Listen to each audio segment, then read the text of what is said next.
Sí.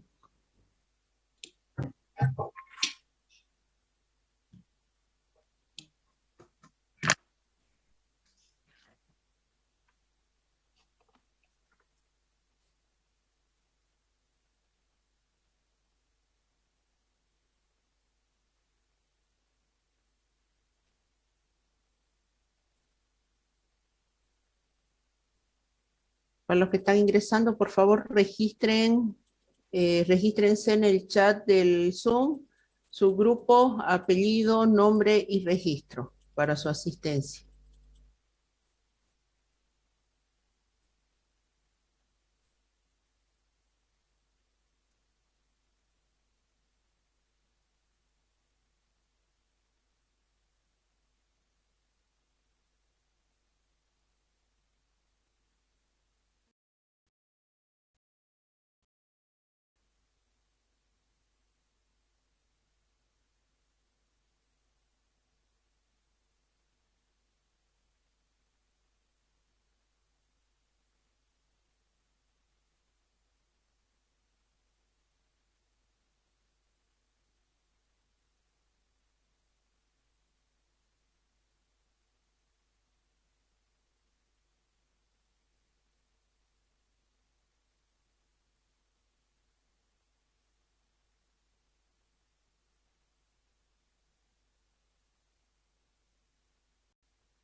Es más que una gran estructura compleja, inanimadas, dice que responden a las mismas leyes física y química de la materia inerte. Eso es un ser vivo. Esa es la definición, características de un ser vivo. Para poder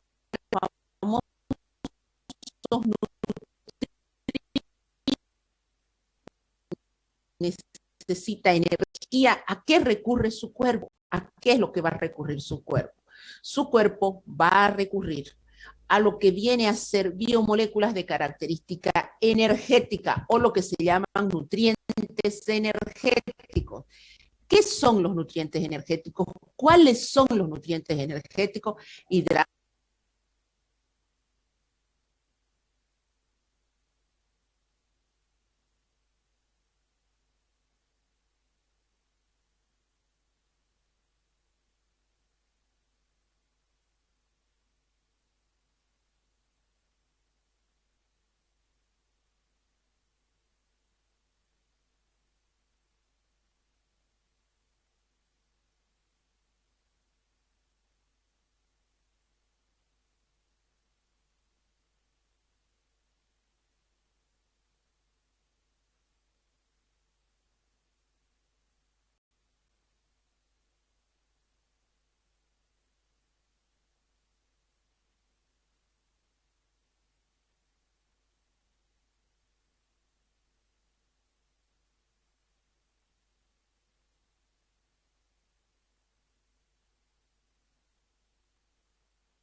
intestino, tu cerebro, todo sigue trabajando.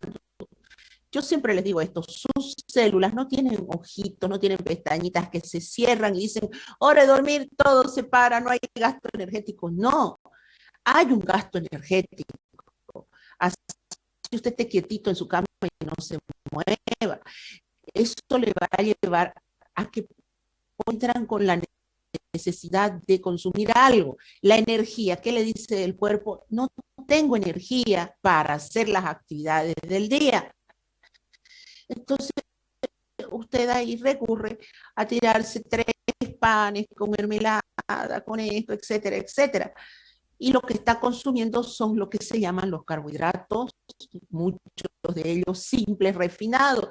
Si usted se come un pedazo de torta, se come cuñapeces o le echa otro tipo de azúcares, lo que va a consumir son los refinados. Ahora, otra cosa sería si usted consumiera solamente fruta. Son azúcares simples, rápidos de metabolizar y que rápidamente le da energía a su cuerpo. Entonces, por eso es que vulgarmente se conoce como carbohidratos simples y carbohidratos complejos, diciéndose que los carbohidratos complejos son más ricos siempre y cuando estos estén con su cáscara, como puede ser un arroz integral. Fíjense, si usted consume un fideo hecho con ese tipo de masa integral, le está aportando a su cuerpo no solamente los hidratos de carbono, le está aportando fibra, le está aportando vitaminas y minerales. Entonces, ¿qué es lo que uno dice de los hidratos de carbono? Los hidratos de carbono, si bien son biomoléculas que nos aportan energía al cuerpo, ya sea que sean consumidos en forma simple, en forma compleja, estos hidratos de carbono nosotros los encontramos tanto en el reino animal como en el reino vegetal. Si hablamos del reino vegetal, si usted dice, entonces solamente se encuentra hidrato de carbono en las células vegetales, como usted está mencionando, en la papa, en la yuca, en el arroz. No, también se encuentra en el reino animal, pero veamos en el reino vegetal, ¿dónde? Elementos fibrosos, como una celulosa, por ejemplo. Esta celulosa es o forma parte de la pared de las células vegetales y es un hidrato de carbono. Si yo me vengo acá y digo como reserva energética vegetal, el almidón es un hidrato de carbono que se encuentra formando parte de las células vegetales. Cuando usted come un pedazo de yuca, ¿qué es lo que le está aportando? Almidón. Cuando usted come papa, ¿qué le está dando a su cuerpo? Almidón. Cuando usted come arroz, ¿qué le está dando a su cuerpo? Almidón. Entonces, estos almidones son ricos principalmente en los tubérculos, constituyen la reserva energética de los vegetales, pero en los animales, en los seres como nosotros, la reserva energética viene dada sobre la forma de glucógeno. Es decir, cuando usted habla de hidratos de carbono en su cuerpo, este está bajo la forma de glucógeno. ¿Y dónde se encuentra el glucógeno? El glucógeno usted lo tiene presente en el hígado y en los músculos. ¿Y para qué sirve el glucógeno? El glucógeno sirve para darle energía a su cuerpo cuando usted está durmiendo. Cuando usted duerme y su cuerpo, sus células están pidiendo energía, muy diferente es cuando usted está en el día. En el día usted le da hambre, de repente o va pasando por un lado, se compra un helado, o come una manzana, o decide consumir unas galletas, un pedazo de torta, etcétera, un cuñapé. Todo eso son hidratos de carbono. Y le está dando energía a su cuerpo para que éste continúe durante todas sus actividades. No se olviden que usted consume una cantidad de energía bajo la forma de calorías. Algunos de ustedes han escuchado, dicen una dieta hipocalórica, una dieta hipercalórica. Me consumo 3.000 kilocalorías al día. Si usted no gasta esas 3.000 kilocalorías en el día, de seguro que se engorda. Así de sencillo. Y bueno, y eso le llevará a todas las alteraciones que pueden estar asociadas a una obesidad. Entonces, de ahí el hecho es que si yo consumo 3.000 calorías, gaste las 3.000 kilocalorías, tenga que ir al gimnasio, tenga que ir a trotar para mantener el equilibrio. Muchas veces al revés, si soy albañil, por ejemplo, y solamente almuerzo y todo el día estoy trabajando, subiendo gradas, bajando gradas, subiendo cementos, etcétera, un trabajo intenso y que mis calorías gastadas superan lo que consumo, pongámosle que en el almuerzo y todo eso solamente consume 1500 calorías y se está durante el día con ese trabajo vigoroso y fuerte que tiene, está gastando 3000, ¿qué es lo que le va a llevar? A bajar de peso. Entonces de ahí que cuando se habla de un equilibrio, se dice que tanta energía consumo en hidrato de carbono, proteínas, lípidos, en nutrientes y tanto de grado. Bueno, resulta que en la noche, como no como nada, tengo que darle energía al cuerpo. ¿Quién la da esa energía? El glucógeno.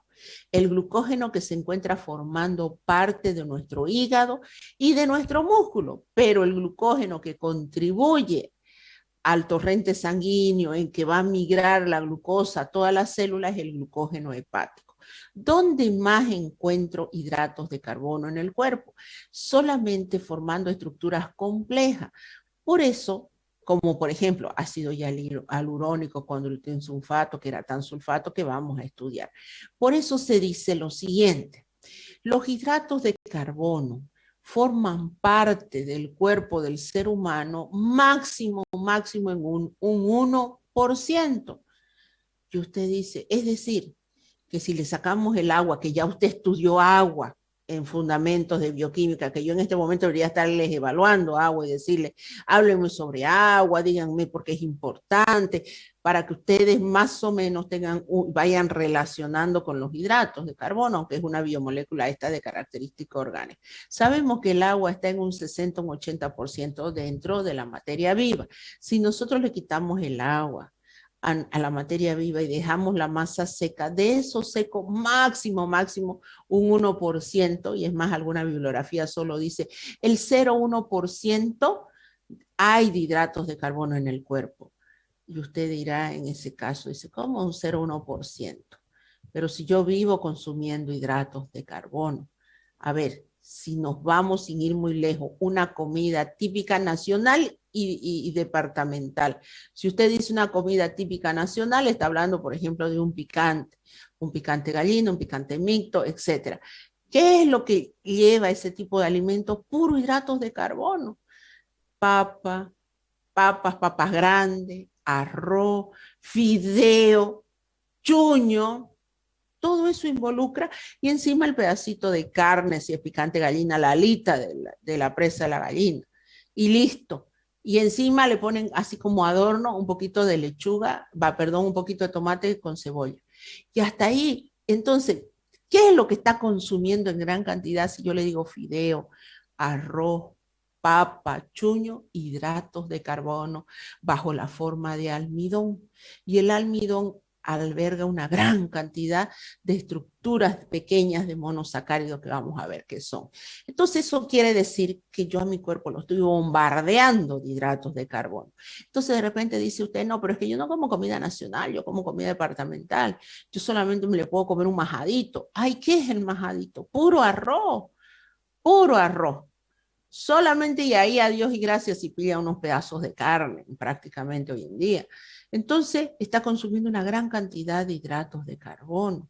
Entonces uno dice, si yo consumo todo eso, sumado, póngale así, hagamos una dieta rápida para que usted vea la cantidad de hidratos de carbono que consume. Si en la mañana se levanta y se come 2 panes y te dice, no, es que no como panes, como galletitas, igual en las galletitas está el hidrato de carbono. Así que no nos hagamos. Encima le echa 2 cucharillas de azúcar a su taza de té, de café, de leche. En la leche hay hidratos de carbono, más le está echando el azúcar de mesa, hay hidratos de carbono. Se come galletita, hay hidratos de carbono. Media mañana está por la universidad, va a la universidad en unos trámites, ve unas empanaditas, listo, la harina tiene hidratos de carbono, ya está. Y va a mediodía, se come su majadito batido, está consumiendo hidrato de carbono y encima de eso le tira una Coca-Cola. Entonces no puede decir que no hay hidrato de carbono, pero resulta que cuando los químicos, los bioquímicos estudian la cantidad de hidrato de carbono que hay en el cuerpo, no llega ni al 1%. ¿Por qué? Porque todo ese hidrato de carbono que usted ingirió, ¿en qué se convirtió? En energía para su célula. Pero llega un momento en que no quiere decir que usted me consumí, pero me comí 3 platos de majadito, entonces estoy súper energético. No, va a llegar un momento en que sus células consumen una cierta cantidad de energía y lo demás sigue y usted le sigue dando hidrato de carbono, le sigue dando hidrato de carbono. Entonces, ¿qué es lo que pasa en ese momento? El hidrato de carbono se convierte en grasa y usted desarrolla esa grasa alrededor de las piernas, de la cintura, de los brazos, porque usted consumió demasiado hidrato de carbono. Y eso no se queda, no es que, ay, ese hidrato de carbono mi cuerpo lo va a utilizar ahora porque va a convertir, no sé, todo ese hidrato de carbono lo va a convertir en glucógeno para que cuando yo duerma, me echa a dormir 2 días, tenga energía. No es así. Una pequeña parte se convierte en glucógeno y todo lo demás se convierte en grasa. Ahora, sin embargo, nuestra alimentación tiene que tener un porcentaje de hidrato de carbono porque es la fuente energética primaria de todo ser vivo. Entonces está claro por qué solamente hay una pequeña cantidad de hidrato de carbono en el ser humano estructuralmente, porque todo esto se convierte en energía y aparte se convierte en energía, una pequeña cantidad forma estructura y lo demás pasa a convertirse en grasa. Entonces, ¿qué vamos a ver de los hidratos de carbono? Hecha la aclaración, la introducción. Vamos a ver propiedades físicas y propiedades químicas. Esto es solamente una condensación, un esquema de lo que vamos a estudiar. Estas propiedades físicas las vamos a explicar cuando hablemos de la clasificación. Vamos a ver la parte de lo que viene a ser oxidación, reducción, esterificación, algunas de esas para las propiedades químicas, su clasificación y las funciones principales, que es lo que estaba hablando.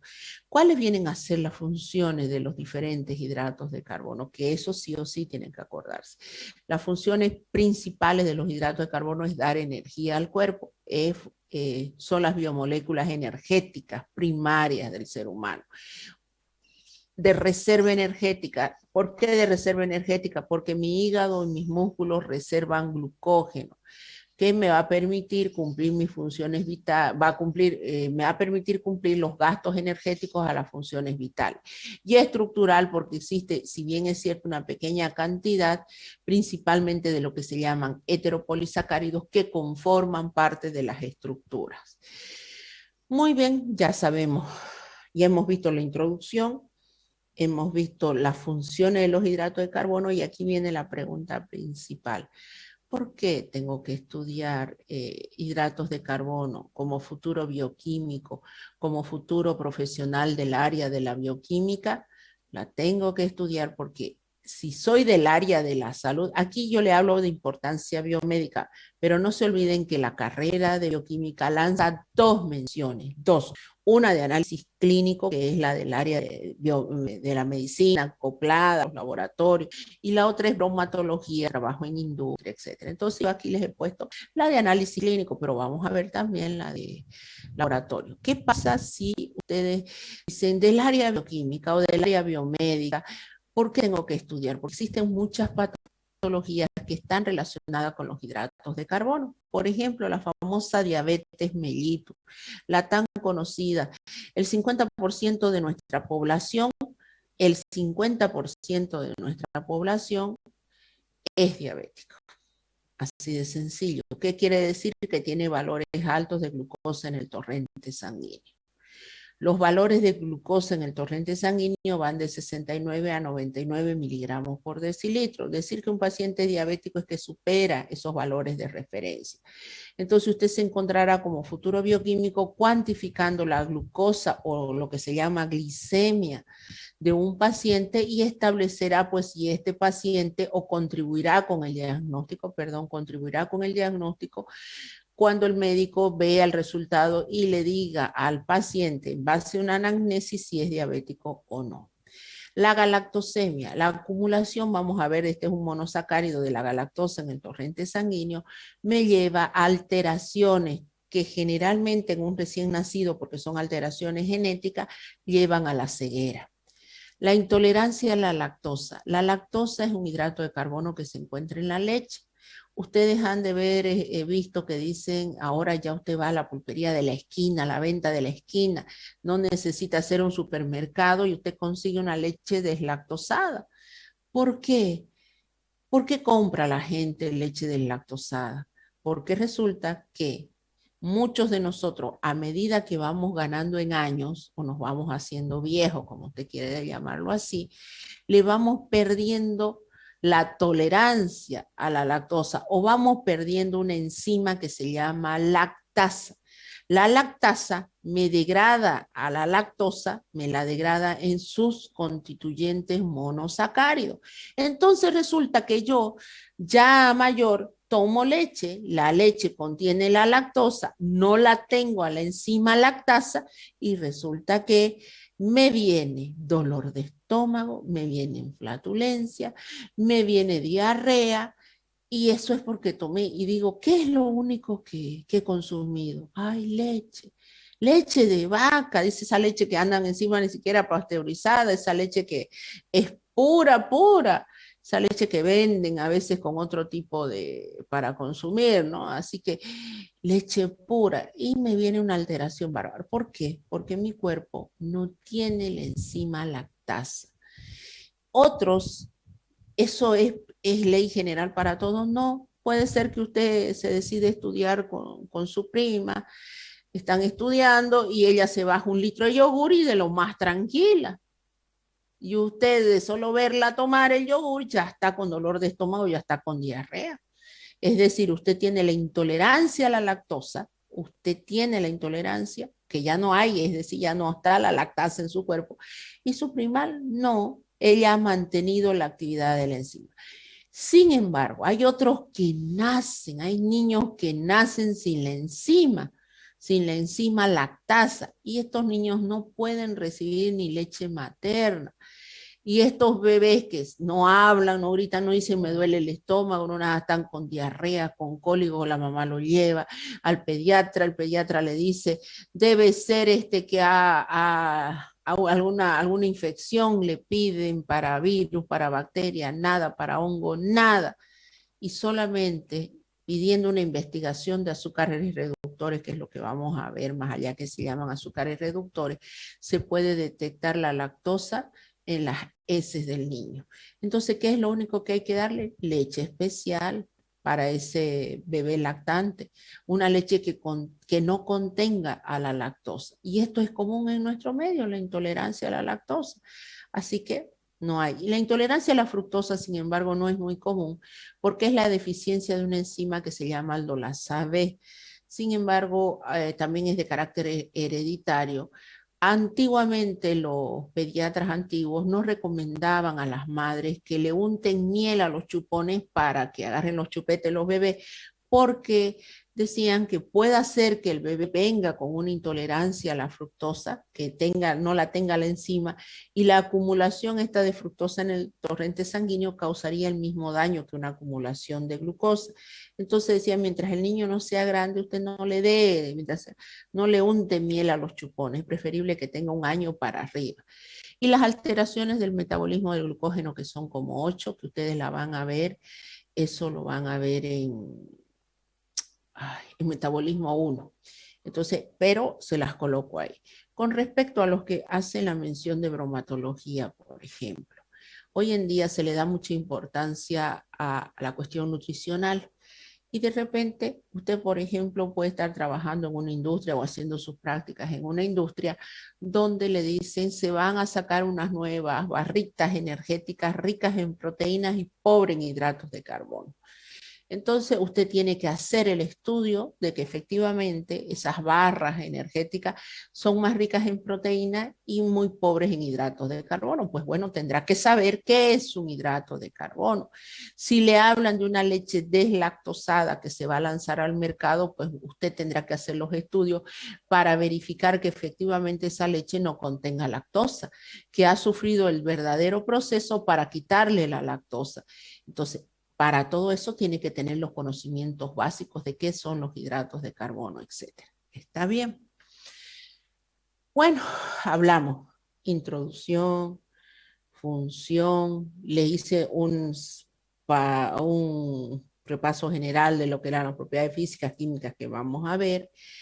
Hemos visto, acabo de hablar la importancia biomédica y la importancia, si quieren verla desde el punto de vista bromatológico, de que ustedes manejen los conceptos básicos de las biomoléculas, componentes químico-orgánicos de la materia viva. Entonces usted dirá hasta ahora, bueno, pero y al final, ¿qué es el hidrato de carbono? ¿Cómo yo lo defino, un hidrato de carbono? Un hidrato de carbono se define como un polihidroxialdehído y polihidroxicetona. Listo. Y usted dirá, no entendí nada. ¿Qué es? Y aquí va lo que siempre les digo yo a ustedes. Si a ustedes le piden, ¿cómo define un hidrato de carbono? Ejemplifique, no es a que coloquen. Un hidrato de carbono es el que se encuentra en la papa, en el arroz, en la yuca, etcétera. Eso dijo usted. Claro, pero no es la definición. No es la definición.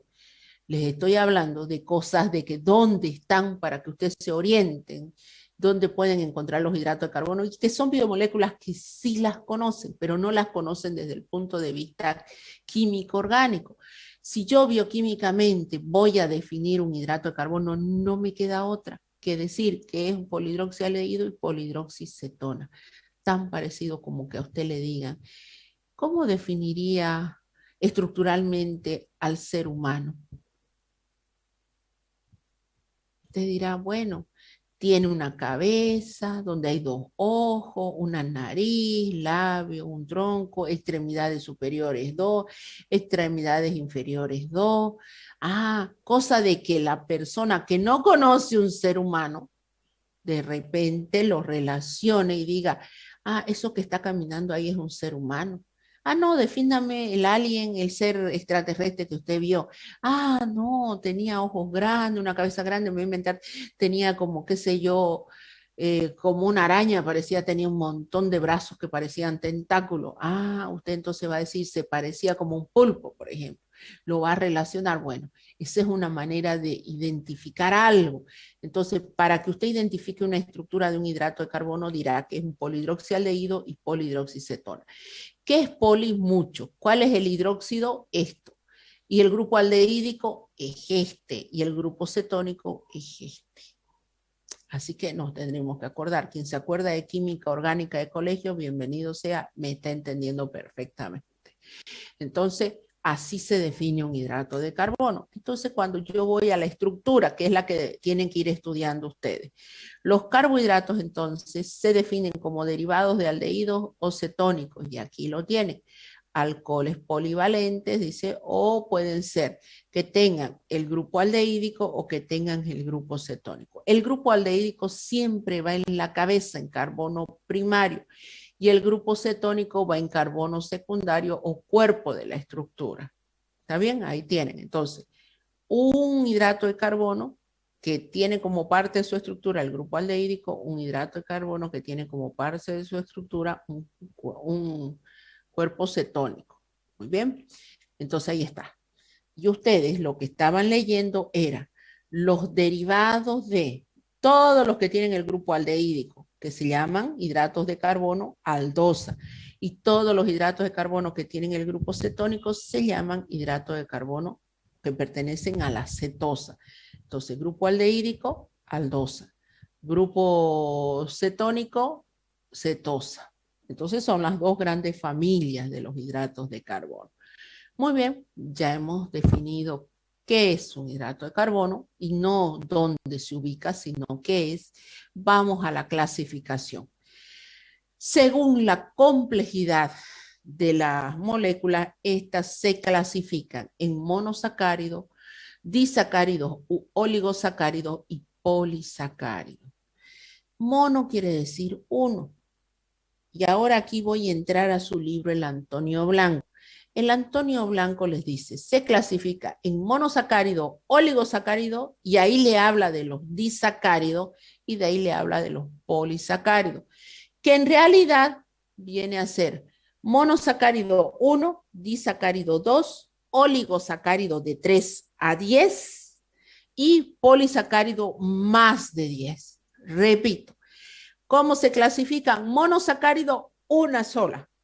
A ver, Esto es un monosacárido.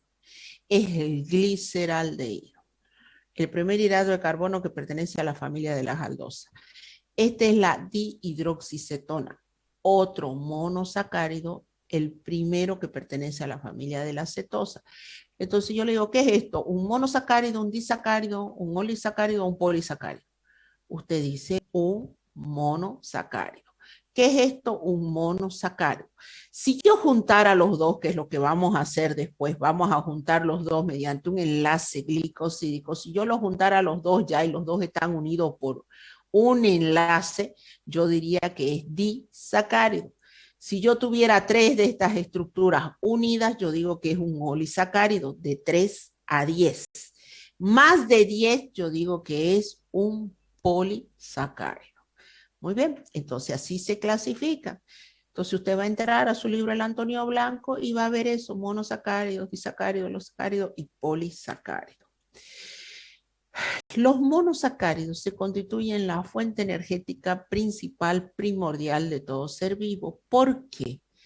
Porque, por ejemplo, a ver, ¿quién ha visto cosechar yuca? ¿Quién ha visto por ahí cosechar papa? Ha visto que son tubérculos que se arrancan de la tierra y salen así gorditos, etcétera, ricos en hidrato de carbono que se llama almidón. El almidón es un polisacárido, quiere decir que tiene muchos monosacáridos unidos, es decir, que aporta una gran cantidad de energía al cuerpo. Cuando usted se come un pedazo de papa, le está metiendo a su cuerpo almidón. Pero ¿será que el almidón pasa al torrente sanguíneo? No, por favor. Jamás se les ocurra decir que pedazos de almidón o pedazos de yuca están dando pedazos de papa, porciones de arroz están circulando por su sangre. Ah, no, pero es que eso comí yo. Arroz, papa, fideo. ¿Cómo no va a decir que está por mi sangre? Lo que está por su sangre es las unidades de monosacárido, porque su cuerpo ha sufrido un proceso de digestión y un proceso de absorción. Digestión quiere decir cuando usted se echa ese pedazo de papa a la boca y mastica, lo que está haciendo es que la enzima que se encuentra en su boca rompa los enlaces y vaya formando, vaya soltando las unidades monoméricas o los monosacáridos, para que finalmente se absorban a nivel del intestino y pasen al torrente sanguíneo esos monosacáridos que se van a dirigir a las células a dar energía, principalmente si es la glucosa.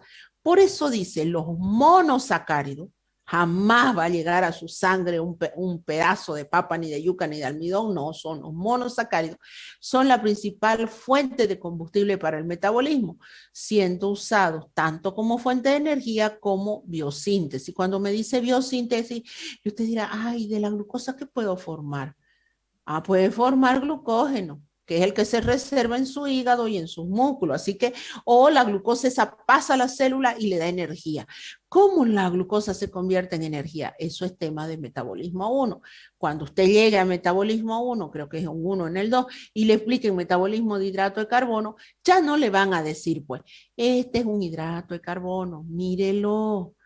Este es un almidón, no, le van a decir glucólisis, la vía de la glucólisis se la aprenden de memoria, listo. Y usted va a quedar ahí pestañando seguido y va a decir, ¿qué? Sí, la vía de la glucólisis se aprende de memoria. Y cuidado con las enzimas reguladoras. Para eso pasó enzimología. Y ahí la van a torturar con todas las enzimas. Entonces, la función principal ahora es que me identifique las biomoléculas para aplicarlas después. Entonces, aquí está nuestro monosacárido. Los monosacáridos, una sola unidad, aquí tenemos a la famosa fructosa, son glúcidos simples o hidratos de carbono los más sencillos, formados por una sola molécula cuya fórmula general es carbono, hidrógeno 2, oxígeno N, donde N va de 3 a 7 los de importancia bioquímica. Quiere decir carbono 3, hidrógeno 6, oxígeno 3. Es una triosa lo que se llama, o los que tienen 3. Se los nombra a estos monosacáridos con la terminación osa. En este caso, bueno, vamos a seguir allá, después le vamos a ver la clasificación. Entonces, veamos las propiedades físicas. Las propiedades físicas de los 3, vamos a ver de los 4 en todo caso, monosacáridos, disacáridos, oligosacáridos y polisacáridos. Y aquí ustedes van a hacer en su casa van a hacer ay, perdón, una práctica, porque esa no la vamos a hacer nosotros en clase de laboratorio, está parte de la guía. Y aprovecho de comentarles, por favor, el por qué la otra semana nos vamos todavía a organizar, porque se van a dividir para hacer las prácticas. Por eso necesito que los auxiliares me lo subdividan y de ahí les van a decir, esta semana el grupo tal, tal, tal, hasta tal apellido van a ir a hacer la práctica y vamos a hacer 2 prácticas en una de la guía, de los cuales algunas las marcaremos de que no las vamos a realizar, pero se las vamos a explicar, como en este caso yo les voy a explicar la solubilidad. En la guía hay una experiencia que se llama solubilidad, pero como usted lo puede hacer en casa, no necesita ir a un laboratorio para hacerlo, entonces lo va a hacer, porque esa no la vamos a hacer en el laboratorio, pero ustedes la van a explicar, digamos, en la guía, porque la pueden hacer en casa o la pueden investigar por último, pero en muchos de los casos se les explica. Muy bien, en este caso entonces las propiedades físicas, la solubilidad. Vamos a comparar. Hemos dicho que los hidratos de carbono se clasifican monosacárido, disacárido, oligosacárido, polisacárido. Se dice que monosacárido, disacárido, oligosacáridos son solubles en agua y los polisacáridos son parcialmente solubles en agua. ¿El por qué? Aquí está, por la gran presencia de cuerpos, los hidróxidos, que tienen afinidad por el agua. A ver, ¿cómo usted va a comparar eso? ¿Cómo para que no se olvide? Va a agarrar en casa 2 vasos con agua, 2 vasitos con agua, perdón, 2 vasos, claro, 2 vasos con agua, no 2 vasos de agua, 2 vasos de cristal con agua, y le va a agregar, en uno de ellos le puede agregar, o puede agarrar 3 vasos, 3 vasitos de esos de cristal, que no tengan como 25 ml.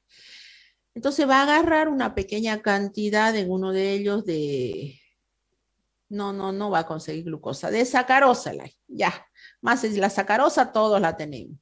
¿Dónde la sacarosa? La sacarosa es el azúcar de mesa, ese que usted tiene para endulzar su café, eso es un disacárido. Muy bien, entonces en uno de los vasitos le va a echar una cucharilla y lo va a agitar, una nomás, en un vaso. Lo va a agitar y lo va a mirar y va a ver que se disuelve. Entonces se dice que los monosacáridos, disacáridos y oligosacáridos son solubles en agua. Sin embargo, los polisacáridos son insolubles. ¿Y de dónde voy a sacar un polisacárido? Dice, ¿te voy a poner acaso un pedazo de papa? No, agarre maicena. La maicena es el almidón de maíz. Agarra una pequeña cantidad también y lo coloque en agua. Y se va a dar cuenta que una parte se solubiliza, una sí y una no. Por eso la maicena en repostería, en comida, se la utiliza como espesante para hacer salsas, etcétera, porque no es totalmente soluble, es parcialmente soluble y encima se hace grumo. Quienes cocinan en casa saben que no pueden echarle maicena a algo caliente porque se le hace como un chicle. Se disuelve en agua fría y después se echa lo caliente y se disuelve una pequeña cantidad porque es parcialmente soluble. Entonces, ¿qué vamos a decir de una propiedad física de la solubilidad de los hidratos de carbono? Vamos a decir, los hidratos de carbono son parcialmente solubles, los polisacáridos son parcialmente solubles en agua, los monosacáridos, disacáridos, oligosacáridos son solubles en agua. ¿Está bien? Bueno. Otra de la propiedad física, su aspecto. Son cristalinos. ¿Quiénes? Monosacáridos, disacáridos, oligosacáridos. Nuevamente, agarre en su palma de su mano un poquito de azúcar. El azúcar que utiliza para echar a su té. Y ahora en vez de agregarle en agua o algo, póngale en la palma de su mano y haga esta operación. ¿Qué es lo que va a sentir que le raspa? Y si usted lo mira con cuidado y si usted tiene una lupa, lo puede mirar y va a ver cristales. No es amorfo como el polisacárido, sino agárrele en la otra mano la maicena y hace lo mismo y va a sentir que la maicena es como un talco suavito. Eso es porque la maicena es una estructura amorfa, no tiene los cristales que tiene el disacárido. Entonces, ¿qué le dice la bibliografía? Una propiedad física, le dice, los mono-di-oligosacáridos es que son estos, tienen forma de cristales. Sin embargo, los polisacáridos son amorfos. Una de las propiedades que también lo pueden ver, dice, presenta punto de fusión alto. A ver, ¿quién no ha hecho caramelo alguna vez o ha visto o ha escuchado que con el azúcar de mesa se hace caramelo? ¿Y acaso el caramelo usted lo agarra y lo lanza, nomás le pone el azúcar en el sartén y lo pone al ratito y dulce, se hace el caramelo? No, tiene que esperar y es más, usted puede escuchar una crepitación. Si usted le presta atención va a sentir como un ruidito cuando se va rompiendo esas estructuras. Eso le sucede justamente a todos, y en este caso a todos los hidratos de carbono, mono, di, oligosacáridos presentan punto de fusión alto. Y los carbohidratos simples presentan sabor dulce y los carbohidratos complejos no. Dice usted, eso no lo entiendo. ¿Cómo que? Y ahí está lo que yo les decía, que a un inicio decían los químicos o los bioquímicos, los hidratos de carbono, azúcares o dulces. Hoy en día dicen los hidratos de carbono mal llamados azúcares o dulces. Y usted dice, no, pues, dice, ¿cómo? Si yo me como una torta es dulce y es riquísimo en hidrato de carbono. Pero vaya, a ver, si agarra un vaso con agua y le echa azúcar de mesa, la sacarosa es dulce. Pero ¿a quién se le va a ocurrir endulzar? Ay, se acabó el azúcar, mamá, en casa, voy a echarle maicena a mi té. ¿Quién endulza con maicena? Nadie. Nadie endulza con maicena. ¿Por qué? Porque la maicena es un hidrato de carbono, pero no es dulce. Igual que el glucógeno no es dulce, la celulosa tampoco es dulce. Entonces, por eso ustedes no digan hidratos de carbono o dulce. O dicho de otra manera, ¿todos los hidratos de carbono son dulces? No. Las estructuras simples, como monosacáridos, disacáridos, sí presentan sabor dulce y los otros son de estructura compleja, que son insolubles. Entonces, ¿cómo se clasifican? Ya permítanme para terminar un poco, para que tengo que ir a dejar ese, ya me mandan mensajes que vaya a dejar las notas. Para terminar, ¿cómo yo voy a nombrar los monosacáridos? ¿Qué es lo que ustedes están estudiando? De acuerdo al número de átomos de carbono. Si tiene 3 átomos de carbono, yo diré que son triosas. Si tienen 4, tetrosas. Si tienen 5, pentosas. Y si tienen 6, hexosas. Entonces, si yo analizo esta estructura, ¿qué es una hexosa? Tiene 6 átomos de carbono. Solamente que la fórmula general no me especifica si el hidrato de carbono tiene grupo aldehídico o tiene grupo cetónico. Esto de forma general. Entonces aquí viene. Tenemos los monosacáridos que tienen como parte de su estructura el grupo aldehídico, que son las aldosas. Los hidratos de carbono que tienen como parte de su estructura al grupo cetónico son las cetosas. En el carbono 1 está el grupo aldehídico. En el carbono 2 está el grupo cetónico. ¿Está bien? Ya después vamos a ver. Y esto es donde están ustedes. Y les dije, vayan estudiando, les he dicho, de a poco, vayan estudiando cada una de estas estructuras.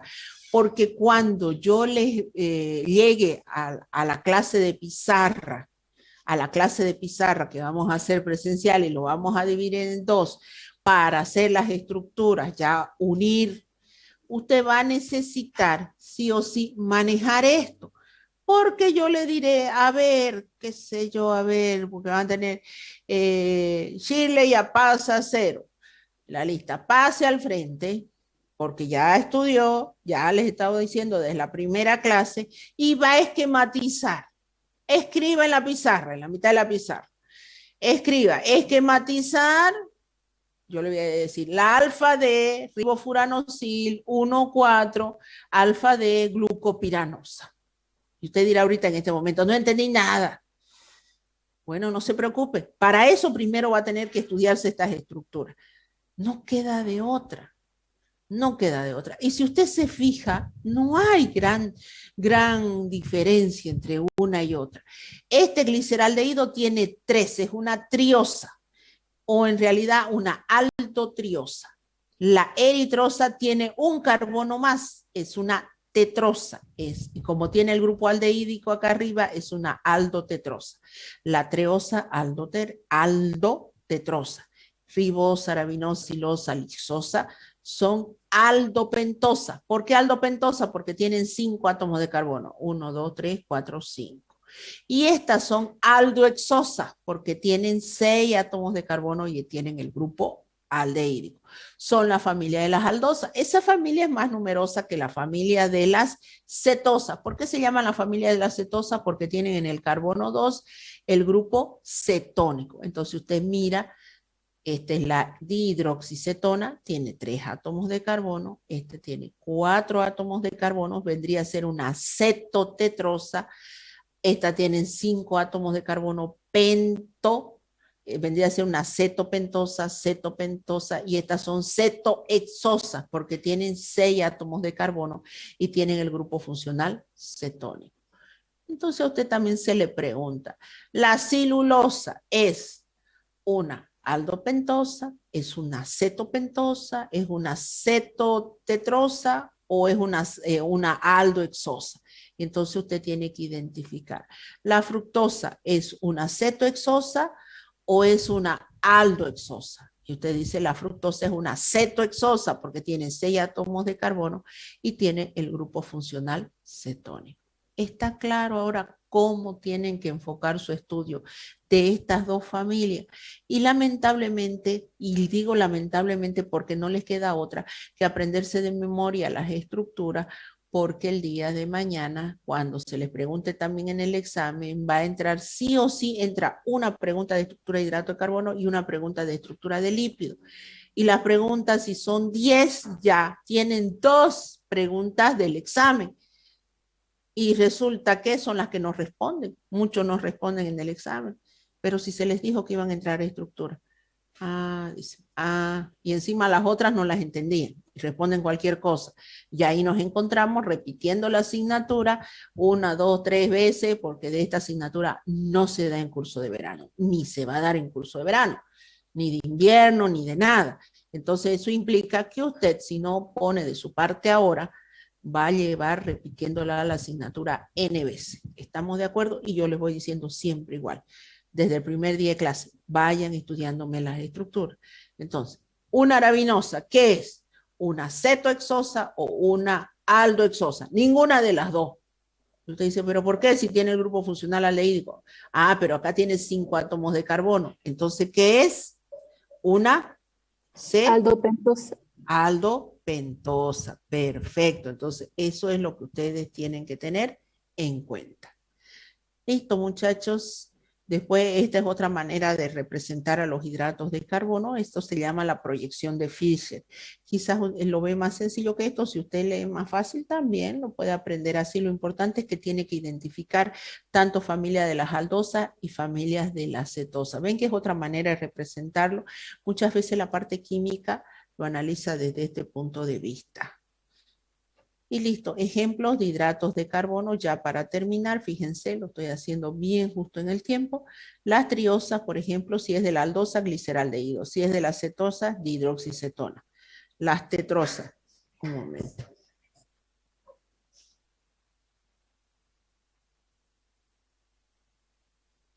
Entonces tenemos las triosas, gliceraldehído, una aldosa, la cetosa, dihidroxicetona. Las tetrosas, en las tetrosas, los que tienen 4 átomos de carbono, los que pertenecen a las aldosas, eritrosa, y los que pertenecen a la cetosa, eritrulosa. Las pentosas, un ejemplo, la ribosa, que pertenece a la aldosa, la ribulosa, que pertenece a la cetosa. Y ahí un cuadrito de ejemplo. Y listo. Ya hasta ahí acabé la primera parte de hidratos de carbono. Entonces, por favor, chicos, déjenme que la otra semana, esto se los voy a subir, este fin de semana, se los va a subir a la plataforma, tienen ya para ir leyendo, ir estudiando. Vamos a ver, no creo que la otra semana empecemos las prácticas, porque tienen que organizarse, dividirnos, ir a buscar la guía, que vamos a ver dónde se las dejamos. Si por ahí alguno de los grupos de la doctora Nidia empezara, ustedes no se preocupen, no empiecen, ay, voy a la práctica, no vamos a pasar práctica. Hay que organizarnos, nosotros nos vamos a organizar bien porque vamos a subdividirnos. Un grupo va una semana, el otro grupo va la otra semana y vamos a hacer 2 prácticas por clase. Eso me va a llevar a que quizás el otro jueves yo tenga que explicarles rápidamente lo que vamos a hacer en práctica, porque usted llega al laboratorio a trabajar. No va a quedar otra, a trabajar, y con la lectura que yo voy, paso y le pregunto, ¿qué está haciendo? Identifíqueme, dígame, porque el laboratorio es para que usted aplique las cosas que ha leído previo a la guía, y no para que yo vaya a hacerle la práctica a usted, porque las prácticas es para que usted aprenda, las prácticas no son para mí, yo ya me cansé de hacerlas, es para que usted aprenda, y usted, entonces yo lo voy a evaluar cada práctica. Usted me va a decir, yo estoy mezclando esto con esto, me sale esto, o me debería salir y me parece fallando algo. ¿Qué me está fallando? Ah, yo le puedo explicar que le está fallando, pero no me puede usted agarrar en la práctica y decirme, ¿qué me da aquí? Encima yo le pregunto a usted y le digo, ¿qué le agregó? Ni siquiera usted lo mezcló. Ah, la llama la compañera, ¿qué le agregaste? Ahí a las 2 las aplazo. Porque no, usted tiene que saber qué es lo que está mezclando y qué es lo que le va a dar. ¿Estamos de acuerdo? Y usted dice, ¿dónde voy a sacar esa cosa? Bueno, pues tiene el internet a la palma de la mano, y lo que va a ir a hacer es ver que le salga, así como cuando usted quiere hacer una torta. ¿Cómo la hace? Pide una receta, listo, pide la receta y empieza a mezclar, mezclo esto. Y si usted no sabe que el huevo se mezcla al final para darle con textura esponjosa y hacer lo que sé yo, y usted todo lo echa luego hasta con cáscara, obvio que no le va a salir las cosas bien por más que tenga la receta. ¿Entiende? Así son las prácticas de laboratorio. Entonces, para que usted tenga una buena torta, tiene que haber leído bien previamente y saber por qué y cómo se echan las cosas, y no llegar y mezclar todo y obtenga como un mazapán con la cáscara de huevo, y la otra compañera con lo mismo, trabajó con lo mismo, pero estudió cómo se hacían las cosas, obtuvo una torta así esponjosa y grande. Así que por favor, para eso yo también necesito que la otra semana se organicen y directo entramos a trabajar a full. ¿Estamos de acuerdo? Entonces yo les voy a pasar el listado de los auxiliares y de ahí ya no es más. Bueno, muchachos, los dejo porque ya me tienen loca para ir a dejar, y esos son los auxiliares con justa razón, porque hasta hoy día tengo que meterle las notas. Nos vemos entonces, chau, chau. Hasta luego, licenciada. Hasta luego.